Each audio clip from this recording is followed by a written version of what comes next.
What's up, everybody? My name is Benito Diaz and I'm from STPDIESEL. What's up? How y'all doing? We're at our little facility here. Got my guy Manny over there stabbing an engine in. A little bit of stuff going on this morning, not too much. The purpose of this video, however, is I spoke to a couple guys over the weekend about the blow-by on their 6.4s. They've been having a lot of issues with it, a lot of questions.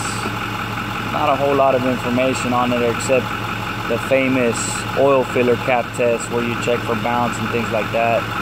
Most of these 6.4 liters, however, they all have some type of blow-by. You just got to be able to be smart enough to relate that blow-by to an actual concern. A lot of these trucks have some blow-by, but some is normal. Some is fine, you won't have any issues, but you got to just learn, you got to know how to relate it to an actual concern. So what we'll do is we'll go ahead and pop this cap off, and there we have some blow-by there.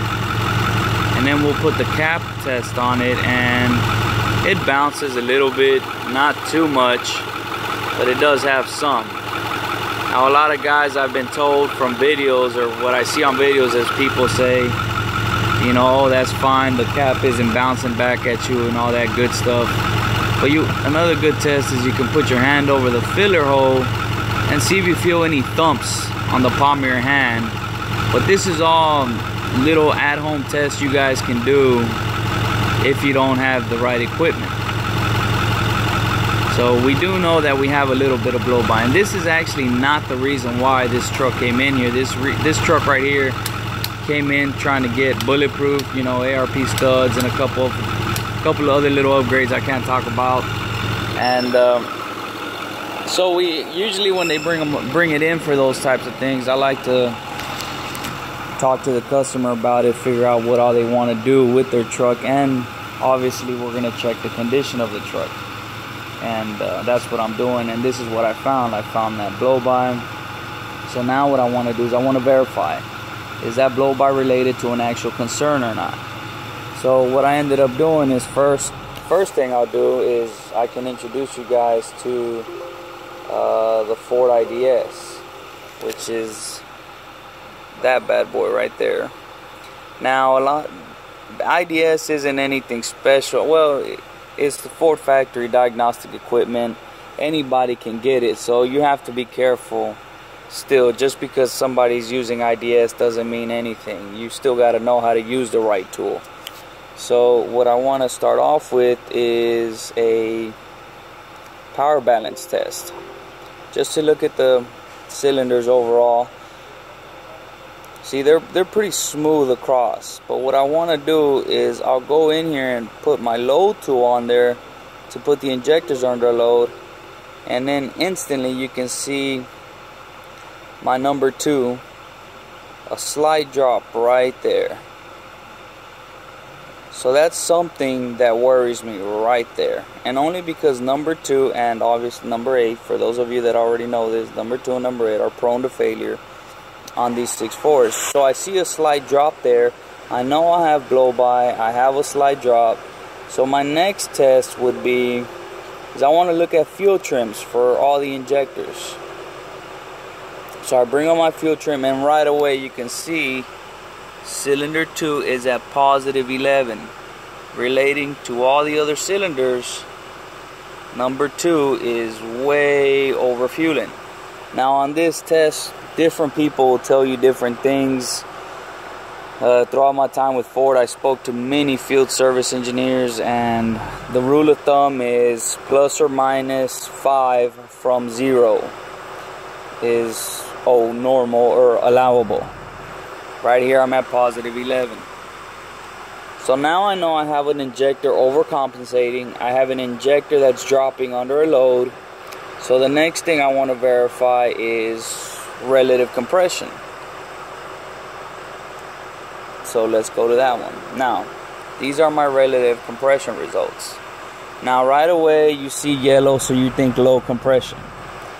Could be, but this doesn't tell you whether you have low or high compression. This is the difference of cranking RPM, pretty much the speed of the piston from bottom dead center to top dead center. It'll crank for about 10 seconds and then it'll give you an average speed. So it's telling us that cylinder 2 has a difference of about 7% than all the others. Cylinder 3 is at 4, that's fine. Well, it's okay. That's really not my concern at this point. And then number 8 is at 5. Once again, number 8, number 2 are the ones that are prone to failure. So now I've gathered up just enough information for my recommendation to this customer. So I know I got relative compression issues. I got a power balance issue right here with number 2. Let's wait for it. Right there. And then I have my fuel trim issue. So to this customer, I would not recommend doing any kind of upgrades until he gets this fixed right here. So based on the information that I gathered, the blow-by and my results from my tests here is, yes, this blow-by is something to be concerned about. He would probably need to get that looked at, and we probably will get it looked at and figure out what the best option is for him. But that's pretty much it. So whenever somebody tells you that you have blow-by, or you see those videos of people with the cap, yeah, that's a good at-home test, but it doesn't really give you a whole lot of information. And information is key when diagnosing these trucks. Gather of it as much as you can, and then make your own recommendation from there. So that's pretty much it. I hope you guys liked the video. Once again, I'm not no engineer. I've worked on these Powerstrokes for over 10 years. So all you Facebook engineers out there and keyboard warriors, give me a break. I'm just trying to help. Here at STP Diesel, we're always willing to help. We're always willing to answer the phone call. Whether you do business with us or not, we're always willing to answer questions. We spend a lot of time throughout the day answering questions. We don't mind it. That's what we're here for. Thank you guys. Goodbye.